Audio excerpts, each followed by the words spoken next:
내가 하나님의 제단에 나아가 나의 큰 기쁨의 하나님께 이르리이다. 하나님이여, 나의 하나님이여, 내가 수금으로 주를 찬양하리이다. 이스라엘아, 들으라. 우리 하나님 여호와는 오직 유일한 여호와이시니 너는 마음을 다하고 뜻을 다하고 힘을 다하여 내 하나님 여호와를 사랑하라. 아멘.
오늘 아침 우리에게 주실 하나님 말씀 레위기서 1장입니다. 1장 1절 2절 말씀 함께 보겠습니다. 레위기서 구약 성경 146쪽입니다. 오늘 우리 성경 읽기 일과는 서두에 있는 부분인데요. 레위기서 1장 1절에서 2절 하나님의 말씀 우리 함께 받들어 읽겠습니다. 여호와께서 천막에서 회막에서 모세를 부르시고 그에게 말씀하여 이르시되 이스라엘 자손에게 말하여 이르라. 너희 중에 누구든지 여호와께 예물을 드리려거든 가축 중에서 소나 양으로 예물을 드릴지니라. 아멘. 2020년 두 번째 달을 맞았습니다. 세월이 손화살처럼 빠르다는 말이 실감이 됩니다. 금년 들면서 우리가 여러 가지 계획을 했을 텐데 한 달이 지나고 보니까 미처 시도해보지도 못한 채 두 번째 달을 맞았다는 그런 생각을 떨칠 수가 없을 것입니다. 이런 중에서도 우리는 주일마다 창세기 출애굽기의 말씀을 묵상하면서 고대 역사 속을 달려오고 있습니다. 이를 보면서 깨닫게 된 것이 있는데 그것은 그 오랜 세월 사람은 같지만 그 흔적은 고스란히 역사 속에 남아 있다는 겁니다. 양지에서 행했던 일도 그렇고 음지에서 행했던 일들 역시 남김없이 그대로 다 역사 속에 드러나게 되었다는 사실입니다. 어떤 사람은 부정적인 자취를 남겼고 또 어떤 사람은 역사 속에 긍정적인 자취를 남기기도 했습니다. 그러나 역사는 그 모든 것을 남김없이 들추어 후대에게 나타내 보인다는 사실입니다. 어제는 오늘의 역사가 된다라고 하는 이런 사실을 생각할 때 우리가 두려운 마음으로 옷깃을여미며 오늘을 살아가지 않을 수 없겠다는 생각을 해보게 됩니다. 결국 대충 살아서는 안 되겠고 또 당장의 이익을 위해서 살아서도 안 되겠고 또 육체의 만족만을 구하면서 살아서도 결코 아니 되리라 생각합니다. 여러분 두 번째 달 우리 새로운 마음가짐으로 맞아 살아갔으면 합니다. 최선의 길은 말씀길을 걷는 거다 그렇게 생각이 되었습니다. 오늘부터 2주간에 걸쳐서 우리가 레위기의 말씀을 보게 될 텐데 많은 사람들이 레위기에 대해서 편견을 좀 가지고 있습니다. 레위기서는 낯설고 이해하기가 어렵다. 그리고 구약의 오래된 말씀이기 때문에 은혜의 시대를 살아가고 있는 그리스도인들과는 좀 거리가 있다. 또 비슷한 내용이 계속 반복돼요. 그것이 그것 같아 좀 지루하고 진부한 느낌도 있다. 라고 해서 창세기 출애굽기 읽고 나온 다음 레위기 건너뛰고 민수기 이렇게 읽으려는 분들이 있으실 것입니다. 웃으시는 분 아마 공감하지 않나. 여러분들도 그렇게 생각하지 않습니까? 오늘부터 우리가 레위기서를 보게 되는데 아마 레위기서를 어떻게 이걸 돌파해 나갈까 아마 근심이 되신 분도 계시리라고 생각합니다. 몇 년 전에 총신대에서 구약학을 가르치시는 박철현 교수님이라고 계신데 그분이 쓰신 글을 읽었는데 한 학생이 자신의 지도로 그 레위기서를 중심으로 한 석사학위 논문을 썼답니다. 근데 그 학생 논문을 딱 받아보는데 서두에 이렇게 얘기가 되어 있더랍니다. 레위기를 읽다가 내 위기가 왔다. 이렇게 써뒀더래요. 저도 이 얘기를 읽다가 많이 좀 웃었습니다. 사실 저 역시도 한때 좀 그랬던 적이 있었거든요. 근데 2008년도 수요일 날 3년에 걸쳐서 레위기서를 강해를 했습니다. 그 이후 레위기의 생각이 확 달랐습니다. 얼마나 레위기가 복이 있는 책인지 숨겨진 보물 같은 수많은 얘기들을 우리에게 쏟아놓고 그 속에서 우리가 하나님의 마음을 절절히 볼 수 있다는 생각을 하면서 제 안에 레위기를 통한 감동이 굉장히 컸던 그런 기억이 있습니다. 레위기서의 중심 주제가 있는데 그것은 어떻게 하나님의 백성답게 살 것인가 라고 하는 것입니다. 여러분 이것은 모든 하나님의 백성들의 영원한 삶의 과제입니다. 우린 항상 여기에 초점을 두고 살아야 합니다. 어떻게 하나님 백성답게 살아갈 수 있을까? 이를 위한 꿀팁이 레위기서에 몇 가지가 있습니다. 그래서 레위기서를 오늘부터 읽어가실 텐데 먼저 이 꿀팁을 염두에 두시고 레위기서를 읽으시면 더 도움이 될 거라고 생각합니다. 첫 번째는 하나님의 마음입니다. 레위기서는 지루한 책이 아닙니다. 하나님의 마음을 확 들여다보게 해주는 그러한 책이라는 것을 기억해야 합니다. 하나님의 마음이 너무 잘 드러나 있습니다. 그 중에 한 가지 예를 들면 하나님은 호불호가 아주 분명하신 분이십니다. 예. 좋은 것과 싫은 것에 대한 아주 명확한 것을 가지고 계세요. 여러분 지피지기라는 말 있지 않습니까? 상대를 잘 알 뿐만 아니라 내 자신의 형편을 잘 알고 있으면 모든 관계를 아주 좋게 풀어간다 그런 얘기잖아요. 하나님과의 관계도 그렇습니다. 하나님의 마음을 알지 않고는 하나님의 사랑을 받을 수도 없고 하나님을 사랑할 수도 없어요. 그래서 레위기는 하나님의 마음이 어떤지 우리에게 아주 명확하게 보여줍니다. 그래서 레위기를 읽으실 때 우리 하나님의 마음에 여러분 집중을 하셔야 합니다. 두 번째 꿀팁은 모든 관계의 기본 원칙들을 알려주고 있습니다. 그래서 그걸 기본 원칙을 알고 관계해야 한다는 것입니다. 여러분 사실 이 관계 원칙은 세월 따라 바뀌지 않습니다. 사람들은 바뀐다 그러는데 아닙니다.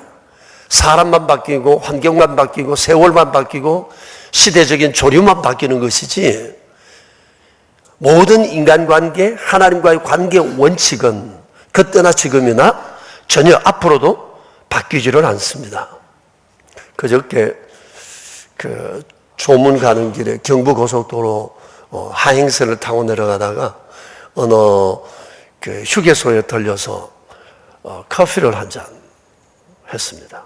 커피를 한 잔 하는데 거기는 커피를 받아 이렇게 앉아서 먹는데 그 앞에 서점이 같이 이렇게 있었습니다. 제 눈앞에 한눈에 한 30권의 책이 확 들어왔습니다. 펼쳐진 것도 있고 세로로 꽂혀진 것도 있었는데 한 30권 정도가 한눈에 쫙 볼 수가 있었습니다. 근데 그 책 제목만 보면 다 사고 싶은 책들 있죠. 제목 자체가 아주 사람의 마음을 확 끄는 아주 혹하게 만드는 그런 제목들이었습니다. 대충 이런 종류의 책들이에요. 이렇게 대화하라, 이렇게 관계해라, 이렇게 사람의 마음을 사로잡아라, 이런 류의 실용서였습니다. 그런 책들이 대부분 이렇게 나와 있었더랬습니다. 그래서 제가 생각해 봤어요. 순간적으로 다 사고 싶은 책인데 저 책을 다 사서 읽는 거는 읽겠지만 저거 어떻게 다 기억하고 살아가지? 그런 생각을 해봤습니다. 여러분, 우리도 사람과의 관계를 참 조심하고 어떻게 했으면 좋을지에 대한 이런 고민들이 많은데 중요한 것은 관계의 원칙을 알고 훈련하는 겁니다. 원칙이 중요합니다. 바탕이라고 그러죠.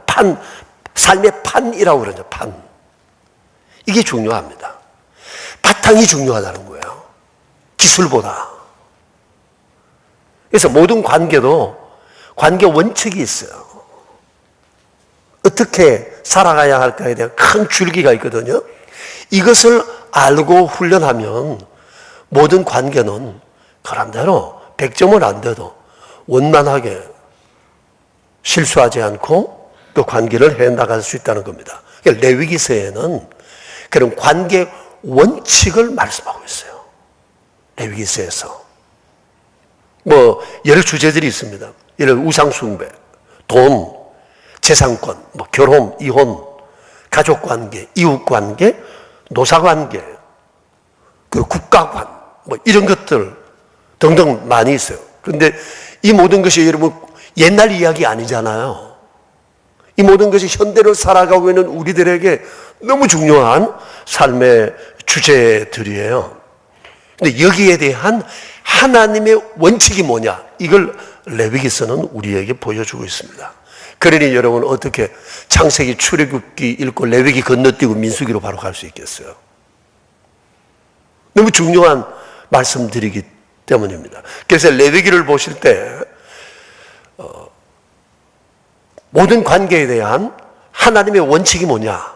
이걸 항상 염두에 두고 읽어 나가셔야 한다는 것입니다. 또 다른 하나는 무엇보다도 구속사와 관련해서 이 구약의 모든 말씀들이 신약과 어떻게 연결되고 신약 시대를 준비했는가를 잘 보여주고 있습니다. 그래서 레위기서를 모르면 신약 성경을 제대로 이해할 수가 없습니다. 레위기서의 내용을 거의 그대로 반복하는 것이 신약의 레위기라고 일컬어지는 히브리서입니다. 그러니 여러분, 레위기서는 건너뛸 책이 아니다. 정말 소중히 여겨야 할 하나님 말씀이라는 사실을 아시고 오늘부터 레위기서를 읽으실 텐데 이를 염두에 두시고 여러분 정독하시면 아마 레위기서를 통한 큰 감동을 받게 되지 않을까 생각을 합니다. 오늘 우리가 길게 읽지 않고 두 구절을 읽었는데 이 1절과 2절은 레위기서의 서론으로서 레위기가 뭔지, 레위기를 어떻게 보아야 할 것인지에 대한 이 레위기를 확 열어주는 하나의 문, 들어가는 문 역할을 하는 말씀이에요. 1절, 2절. 제가 2008년도에 강해를 할 때 레위기서 1장 1절, 2절을 가지고 3번을 강해했더라고요. 삭석주를. 그만큼 1절과 2절은 매우 중요합니다. 이것을 잘 이해해야 레위기 속으로 쑥 들어갈 수가 있기 때문에 그렇습니다. 오늘 1절과 2절에서 레위기의 문이라고 그랬는데 두 가지 문을 우리에게 주님은 가르치고 주고 계십니다. 첫째 문입니다. 하나님께서 우리와 함께 하신다는 것. 하나님께서 지금 여기 우리와 함께 하신다는 것을 알라는 거예요. 여러분 여기 1절을 보시면 회막이라는 말이 나옵니다. 회막. 이거 성막의 다른 명칭인데 회막, 만날 회, 장소, 막자를 써서 만남의 장소 이런 의미입니다. 그래서 성경에서 회막이라는 말이 나올 때 특별히 하나님께서 사람과의 만남을 강조하실 때 성막을 회막이라고 표현하는 경우가 많습니다. 여러분 1절을 한번 보십시오. 하나님께서 회막에서 모세를 부르시고 그에게 말씀하셨다고 하세요. 그러니까 레위기는 언제 써졌느냐? 주의 백성들이 출애굽하고 난 1년 뒤 하나님의 명령에 따라 성막을 짓고 난 다음 이 레위기서를 기록하게 되었습니다. 자, 그때 아주 중대한 하나님의 역사 계시의 변화가 일어났습니다. 그게 뭔고 하니 그 이전에는 하나님께서 주로 사람에게 말씀하실 때 어떻게 하셨죠? 산에서 말씀하셨어요. 산 위에서, 신의 산 위에서, 특별한 장소에서. 그래도 모세에게만, 모세를 불러 올리셔서 산에서 주께서 주로 말씀하셨는데 성막을 건축한 다음에는 어떻게 하셨다고요?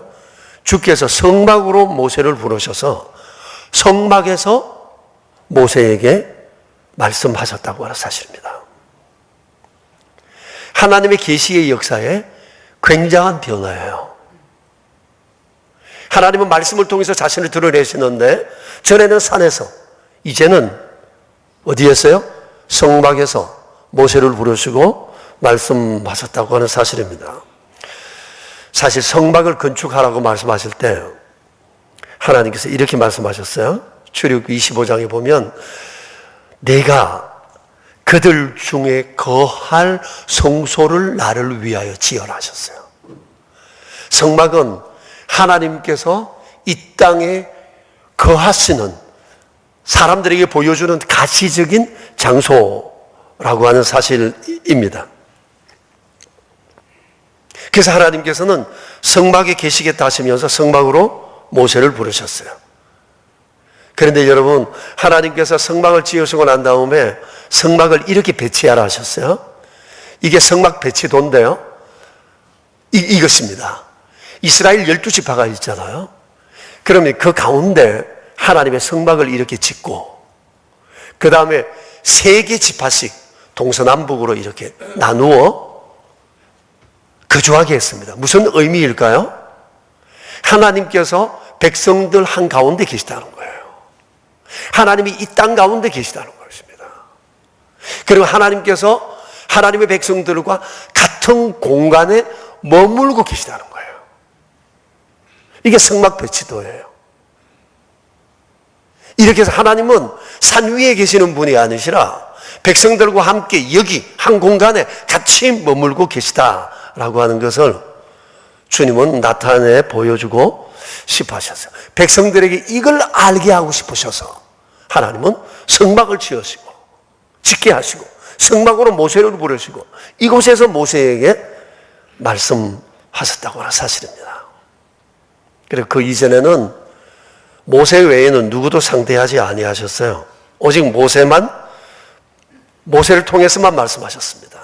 여러분 아시잖아요. 이 앞부분 출애굽기 보시면 하나님께서 시내산에 올라가셔서 말씀을 모세에게 하시겠다 하고 모세를 불러 올리셨을 때 모세가 올라간 그 산에 흑암이 둘러치고 천둥과 지진과 번개가 번쩍이며 땅 아래에 있던 성도들은 두려움에 몸을 떨었습니다. 그리고 어느 누구도 모세가 올라간 산에 조금만 가까이 하면 그대로 적사했습니다. 하나님을 가까이에서 만날 수가 없었습니다. 그런데 성막이 만들어지고 난 이후 이젠 상황이 달라지게 된 겁니다. 누구든지 내가 성막에서 주의 백성들을 만나겠다고 하라는 거예요. 그것이 오늘 이 레위기서 1장 2절의 말씀입니다. 하나님께서 그 백성들에게 더 친근하고 더 부드럽게 다가가신 겁니다. 나 여기 있다. 나 여기 있다. 이리로 와서 나를 만나자. 그 말씀하신 것입니다. 여러분, 모세에게 있어서 하나님께서 그 백성들과 함께 해주신다고 하는 사실은 너무너무 중요했어요. 모세는 이 사실에 정말 환호했던 사람이에요. 한 예를 들어 보겠습니다. 이건 중요한 예라서 여러분 꼭 기억을 해 주셔야 할 것 같습니다.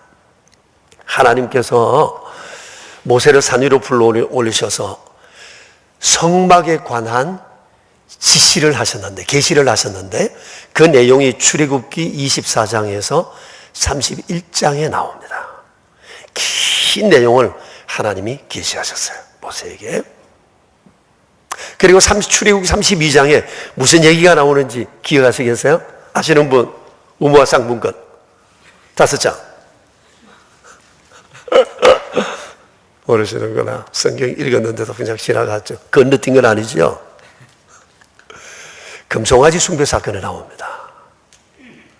자, 산 위에서 하나님께서 모세에게 성막을 지어라. 하나님은 큰 꿈을 가지시고 백성들과 함께할 계획을 해서 성막 지어라고 지금 성막 설계도 하고 지금 다 지금 주고 계신데 땅 아래에서 사람들이 금송아지로 우상을 숭배했던 겁니다. 하나님께서 이걸 보시고 너무너무 화가 나셨어요.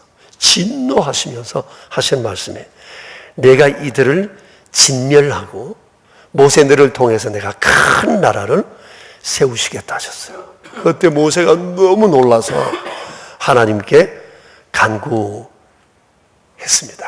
그래서 하나님께서 진노를 멈추시겠다고 약속하셨지만 그 다음이 중요합니다. 내가 진노는 멈추겠으나 가나안 땅에 너희들과 함께 가지는 않겠다 하셨어요. 대신에 약속한 거니까 적과 꿀이 흐르는 가나안 땅에 너희를 가게는 하겠다. 이렇게 말씀을 하셨어요. 그러자 모세가 다시 기도했습니다. 다른 사람 같았으면 대충 알겠습니다. 주님, 그렇게 하죠. 젖과 꿀이 흐르는 땅을 주시겠다는데, 알겠습니다. 그랬을 법한데 모세는 다시 기도했습니다. 이 기도가 모세의 중심을 보게 하는 기념비적인 기도입니다. 모세가 이렇게 기도합니다. 하나님께, 주께서 함께 가지 않으신다면 저도 여기 있겠습니다. 제가 원하는 것은 젖과 꿀이 아니고 땅도 아닙니다. 저는 하나님을 원합니다. 하나님 없는 땅 싫습니다. 천금을 주어도 하나님 함께 하지 않으신다면 난 그곳 안 갑니다. 하나님이 계시는 이 광야 땅에 나는 그대로 머물러 있겠습니다. 모세가 이렇게 단호하게 하나님 앞에 말씀을 드리자 여기에 하나님의 마음이 녹아버리셨어요. 그리고 하나님이 확 돌아서셨어요. 마음이. 그러시면서 진멸하시겠다는 이 백성들과 다시 언약을 갱신하시고 하나님이 주셨던 성막의 설계도대로 성막을 지어라 다시 명령하시고 내가 너희와 함께 하리라고 주께서 약속을 하셨던 것입니다. 자, 여러분 보세요. 우리에게 원하시는 것, 모세가 원하는 것 딱 하나, 하나님이 나와 함께 하는 거예요. 젖과 꿀 땅보다도 하나님이 함께 하시면 모세는 광야라도 괜찮다는 생각을 가졌는데 하나님이 원하시는 것도 딱 하나입니다. 세상의 그 어떤 것보다도 하나님만 바라보고 하나님만 원하고 하나님으로만 만족하기 원하는 그 사람, 하나님께서 사랑하신다는 거예요. 그 사람을 하나님이 원하신다는 겁니다. 그래서 모세가 하나님만 내겐 소중합니다. 다른 건 필요 없습니다. 라고 해서 하나님 마음이 확 녹아버리신 거예요. 그럼 하나님이 뒤집으셨던 것을 다시 뒤집으셨어요. 여러분, 우리가 이렇게 하나님을 사랑할 수 있을까요? 모세의 이 마음을 우리가 배워야 합니다. 하나님이 외에 내게 어떤 것도 중요하지 않다는 이 마음. 하나님이 나와 함께 하신다면 난 이것으로 충분하다. 다른 건 없어도 괜찮다. 광야도 괜찮고 실패해도 괜찮고 배고파도 괜찮고 고라도 괜찮고 하나님만 나와 여기 함께 계신다면 아무런 것 문제없다라고 생각하는 이 모세의 이 마음을 우리가 배워야 합니다. 많은 경우는 그렇지 않습니다. 하나님 안에 계셔도 이것만 있으면 되고 땅만 있으면 되고 힘만 있으면 되고 이런 생각하는 경우가 많이 있잖아요. 모세는 그게 아니었어요. 모세의 성공적인 삶은 결코 우연한 게 아니고 강한 의지, 힘, 머리가 좋아서가 결코 아닙니다. 하나님만 붙들었기 때문에 하나님만, 다른 거 없어도 하나님만 붙들었더니 사람으로 할 수 없었던 그 일을 이루시는 하나님을 그가 경험하게 됐던 겁니다. 레위기서를 보면서 제일 중요한 것은 하나님이 성막을 통해 여기 우리와 함께 하신다는 이 믿음을 가지고 하나님 계시면 다른 건 아무래도 괜찮다라고 생각하는 이 믿음을 갖기를 하나님이 원하신다는 거예요. 그게 하나님 백성의 본심이어야 한다라고 하는 겁니다. 둘째 문입니다. 둘째 문은 그 하나님을 예배하는 겁니다. 예배에 관한 내용이 레위기서에 굉장히 많이 나옵니다. 자, 여러분 2절을 보시면 하나님께서 모세를 불러 맨 처음 이르신 말씀이 뭐예요? 너희는 성막에서 내게 예배하라는 겁니다. 그죠? 누구든지 이제 예물을 가지고 하나님 앞에 나와 내게 소나 양으로 내게 예물을 드리라고 말씀을 하셨어요. 이게 예물을 드리라는 이 말씀은 예배로 하나님 앞에 나아가는 행위를 말해요. 하나님 앞에 예배하되 반드시 가축 중에 소나 양으로 하나님 앞에 가지고 나아가 그것을 제물로 삼고 하나님을 예배해야 했었습니다. 물론 신약 시대로 살아가는 우리들은 예수님의 이름으로 나아가는 것이 그때 사람들과 다르지만 중요한 것은 하나님의 백성이라면 가장 우선적이고 중요하게 여겨야 할 것이 하나님을 예배하는 거라는 것입니다. 그때나 지금이나 똑같습니다. 이게 원칙이라는, 관계 원칙이라는 거예요. 하나님의 백성으로서 해야 할 가장 우선적이고 중요한 것은 하나님을 예배하는 거라는 거예요. 예배. 자, 근데 우리도 지금 하나님을 예배하기 위해서 모였어요. 여러분, 예배하는데 그때나 지금이나 필수 요소가 있어요. 그게 뭐일 것 같아요? 음악이요?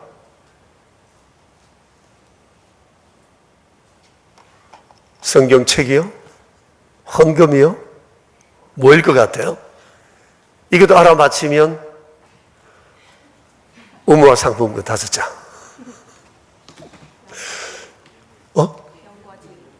영과 진리로. 그건 맞긴 맞는데 좀 더 구체적으로 맞아. 집사람은 2장. 속죄의 은혜입니다. 속죄의 은혜입니다. 예, 모든 예배의 가장 중요한 요소는 집사님 영과 진리라고 하셨는데 그 영과 진리 가운데 가장 핵심되는 내용, 그게 뭐냐? 좀 더 구체적인 내용을 말하면 속죄의 은혜입니다. 속죄함을 받은 사실을 알고 속죄함을 받으며 나아가야 한다는 거예요. 속죄. 그 레위기서에 하나님께 드리는 예배가 5가지 나와요. 번제, 속죄제, 속건제, 화목제, 소제, 5가지 이 예배가 나오는데 다 목적이 좀 달라요. 근데 공통점이 딱 하나 있습니다. 속죄입니다. 속죄. 그 모든 것은 속죄를 바탕으로 이루어지는 예배라는 것입니다. 그러니까 속죄함 없이는 하나님 앞에 나아갈 수가 없어요. 아무리 소를 수천 마리 드린들 속죄함의 은혜를 모르고 나가면 그 번제는 헛된 것이라고 말씀하셨어요. 하나님께서 고기와 피에 줄이신 자가 아니다고 주님 말씀하세요. 주님이 원하시는 것은 그게 아니라는 겁니다. 너가 가질 마음의 태도가 뭐냐? 속죄함. 내가 하나님의 은혜로 속죄함을 입었다는 이 사실을 알고 이것을 이 마음을 들고 하나님 앞에 나와야 한다라고 하는 것입니다. 오늘날도 마찬가지입니다. 속죄함의 은혜를 가지지 않고는 하나님 앞에 나갈 수가 없습니다. 오늘 우리가 소나 양으로 제물 삼지 않고 이렇게 하나님 앞에 나갔을 수 있는 것은 예수님께서 십자가에서 속죄의 제물이 되셨기 때문이에요. 그러니까 레위기서에 말씀하시는 소와 양으로 드리는 이 속죄의 제물은 곧 오늘날 예수님께서 십자가에서 속죄의 제물 되신 것의 그림자라고 보면 될 것입니다. 이에 대해서 이사야서 53장에는 이렇게 말씀하셨어요. 같이 한번 읽어볼까요? 그가 찔림은 우리의 허물 때문이요 그가 상함은 우리 죄악 때문이라. 그가 징계를 받음으로 우리가 평화를 누리고 그가 채찍에 맞음으로 우리는 나음을 받았도다. 우리는 다 양 같아서 그릇 행하여 각기 제 길로 갔거늘 여호와께서는 우리 모두의 죄악을 그에게 담당시키셨도다. 그 말씀하셨어요. 보세요. 영죽은 우리를 살리시기 위해 하나님께서 예수님을 통해 행하신 것, 예수님을 십자가에 못 박아 죽게 하시는 것입니다. 이러심으로 예수님이 십자가에 못 박히신 것은 내 죽을 죄 대신 속죄의 제물이 되신 것입니다. 그래서 이 속죄의 은혜를 알고 기뻐하며 감사하는 자리가 바로 예배의 자리예요. 여러분, 오늘 우리가 이 자리에 나왔지만 이 속죄의 은혜를 모른 채 여기 앉아 있으면 그 예배 헛된 예배라는 겁니다. 영과 진리로 드리는 예배의 영과 진리의 핵심은 속죄예요, 속죄. 주님의 속죄가 없었으면 오늘 우리 예배가 없어요. 우리의 존재가 없어요. 그러니까 예배의 핵심되는 것은 속죄의 은혜를 아는 겁니다. 이것이 예배의 알파와 오메가예요.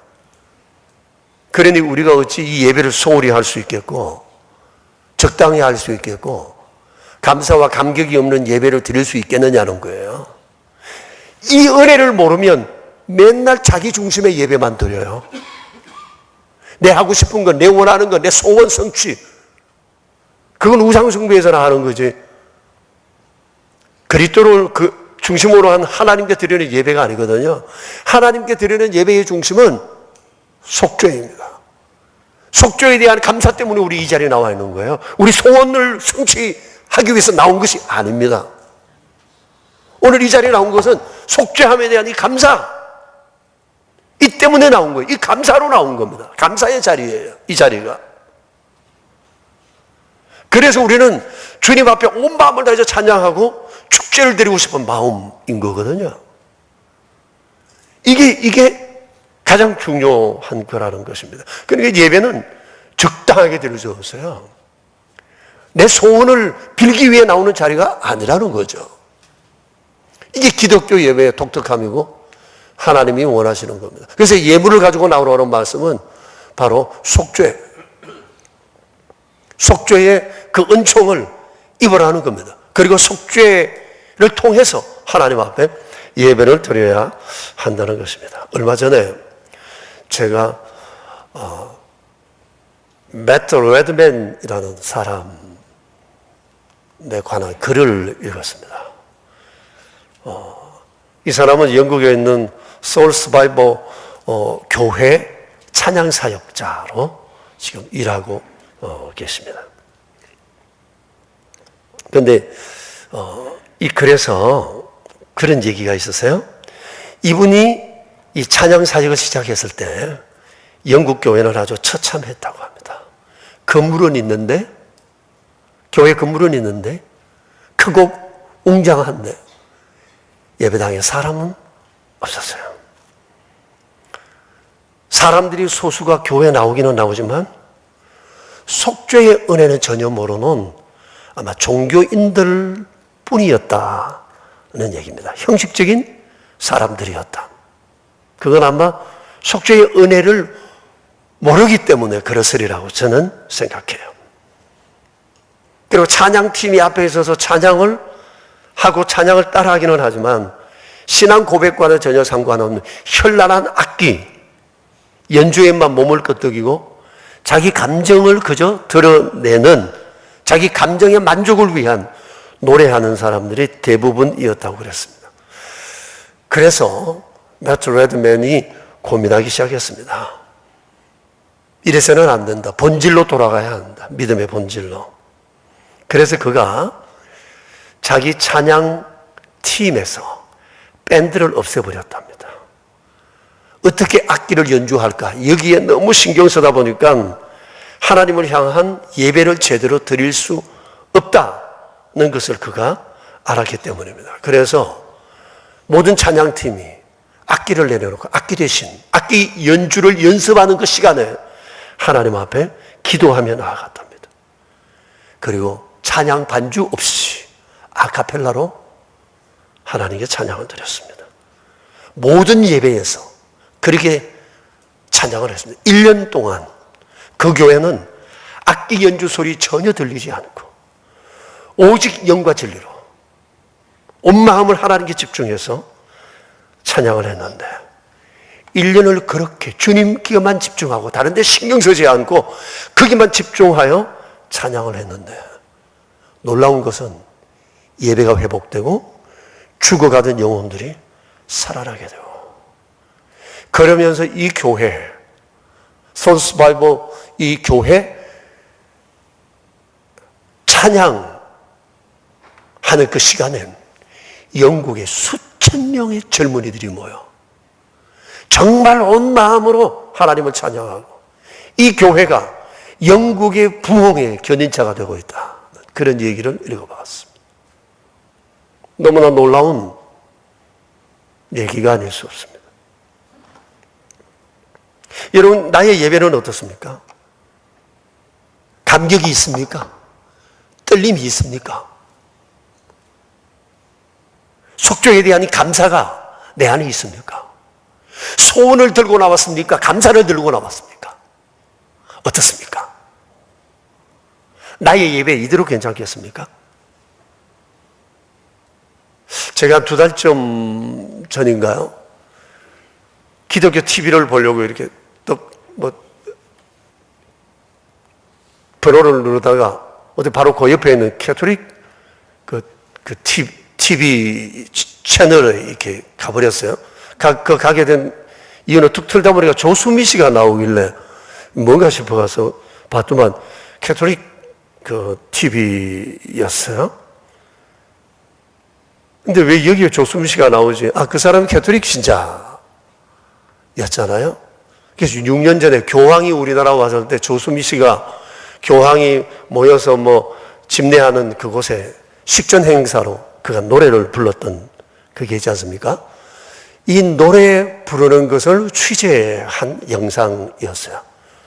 조수미 씨가 거기에 행사에 노래 부르기 위해서 사흘 전부터 서울에 있는 어느 호텔에서 머물면서 거기서 노래 연습하고 그날도 아주 상기된 모습으로 그가 호텔을 나섰습니다. 그리고 이제 행사장 무대에 올랐는데 조수미 씨가 이렇게 얘기를 하더라고요. 제가 가장 존경하는 분 앞에서 노래하게 될 것을 생각하여 지난 3일 동안 거의 한 잠을 자질 못했습니다. 여러분 어떻게 생각하세요? 내가 가장 존경하는 분 앞에서 노래한다는 것을 생각하니까 가슴이 벅차서 3일 동안 잠이 안 왔다는 겁니다. 여러분 이거 우리 생각해 봐야 합니다. 사람 앞에서 노래 한두 곡 부르는 것을 두고 며칠 잠을 설쳤다면 전능하신 하나님 앞에서 우리가 지금 예배하는 직업,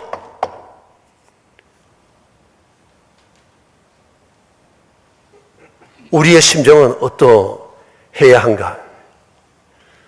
정말 내 안에 예배에 대한 갈망과 사모함과 떨림이 있는가? 내가 지난밤 잠 설쳤던 이유, 하나님을 예배한다는 이 감격, 이 사모함 때문인가? 무엇 때문인가? 살아계신 하나님 앞에 나와 앉아 있으면서 예배 시간에 존다? 잡담을 한다? 상상할 수가 없는 거잖아요. 조수미 씨 입장만 봐도 사람 앞에서 노래하는데도 3일을 잠을 못 잤다는데. 그렇다면 우리의 예배에 근본적 반성이 있어야 한다라고 하는 것입니다. 여러분, 무엇이 나를 하나님께 집중하지 못하게 합니까? 무엇이 나를 예배에 집중하지 못하게 합니까? 왜 내 예배에는 감사와 감격과 이런 경건한 떨림과 두려움이 없는 것입니까? 지금 여기 하나님이 계시다는 사실을 안다면 우리의 예배가 달라져야 하지 않겠습니까? 그래서 2월 초주간 우리가 이런 성도가 되기를 저는 소망합니다. 첫째는 우리도 모세처럼 세상의 어떤 것보다도 하나님 한 분이면 충분하다는 이 생각. 젖도 꿀도 땅도 아닌 하나님 한 분만 있으면 된다. 아파도 힘들어도 병들어도 돈 없어도 실패하여도 하나님만 여기 나와 함께 계시고 하나님이 날 사랑하신다는 것만 내가 분명히 믿고 이거 하나만으로도 내가 만족할 수 있다면 나머지는 하나님께서 모세에게 베푸신 은총을 베풀어 주시지 않으실까요? 하나님의 마음은 이런 마음을 우리에게 보기 원하신다. 그때 하나님의 마음이 확 돌아서십니다. 모세에게 그러하셨듯이. 둘째는 하나님만 바라보는 참된 예배자가 되는 겁니다. 이게 생명입니다. 레위기서에서 우리에게 주시고자 하시는 말씀은 바로 이 두 가지입니다. 여러분, 우리의 삶이 이래 되기를 간절히 응원하고 축복합니다. 기도합시다. 하나님, 우리 아버지, 주께서 여기 우리와 함께 계시고 정말 저희들의 예배를 받으시기 원하시고 하나님 한 분만으로 우리가 만족하기를 원하시고 계십니다만, 지나온 우리의 삶에 하나님을 대하는 우리의 삶의 태도가 그러하지 못했음에 심히 송구하게 생각합니다. 주님, 오늘 우리는 모세가 하나님을 어떻게 섬겼는지, 그가 그렇게 크고 위대한 사람이 될 수 있었던 것은 그가 남다른 지혜가 있었다거나 용감해서가 아니라 오직 하나님 한 분 여기 계시다는 그 사실, 그 한 가지를 가장 소중하게 생각하고 기뻐하고 감격하며 살았던 그 한 가지 사실, 그로 인해 하나님께서 그를 붙잡아 도구로 삼으셨다는 것을 보았습니다. 주님, 모세처럼 그렇게 주의 사랑을 알고 모세처럼 그렇게 하나님을 경배하는 저희 될 수 있도록 주여 은혜 내려 주시옵소서. 우리의 예배가 진정 주님이 찾으시는 그 아름다운 신령과 진리로 드리는 속죄의 감격과 두려움과 떨림이 있는 그런 예배 되기를 간절히 원하오며 예수님의 이름으로 기도드립니다. 아멘. 참된 예배자를 찾으시는 주님께 2월을 맞으며 저희가 바로 이런 예배자, 주님 한 분만으로 만족하며 살아가는 그런 신앙인이 되고자 마음에 다짐하며 오늘 예배를 드리며 주의 전을 낳습니다. 하나님 우리 아버지, 그렇게 주를 섬기는 저희 될 수 있도록 도와주시고 오늘 이런 결심과 함께 구별하여 드리는 저희들의 예물이 여기 있사오니 받으시옵소서. 우리의 돈을 구별하여 예물을 드리는 이 모든 사실에도 우리 온 정성, 속죄의 감사와 감격으로 구별하여 드리는 예물들이 되어 이 예물로도 아버지의 마음을 기쁘시게 해드리는 저희가 될 수 있도록 도와주시옵소서. 여기 11조 예물이 있습니다. 감사의 예물과 주정헌금이 있습니다. 오른손 헌금과 완달러 선교 헌금과 사랑의 식탁과 의무와 비전센터 건축을 위하여 드린 예물이 있습니다. 아버지여, 받으시오며 주의 영광을 위해 아름답게 사용하여 주시옵소서. 우리 구주 예수 그리스도의 이름으로 기도드리오며 이제는 우리의 왕 되신 주 예수 그리스도의 은혜와 만복의 근원 되신 아버지의 크신 사랑하심과 성령님의 교통하심이 모인 저희 무리들 위에, 가정 위에, 주님의 몸 되신 교회 위에 이제로부터 영원히 함께 계시옵기를 간절히 축원하옵나이다. 아멘. 주의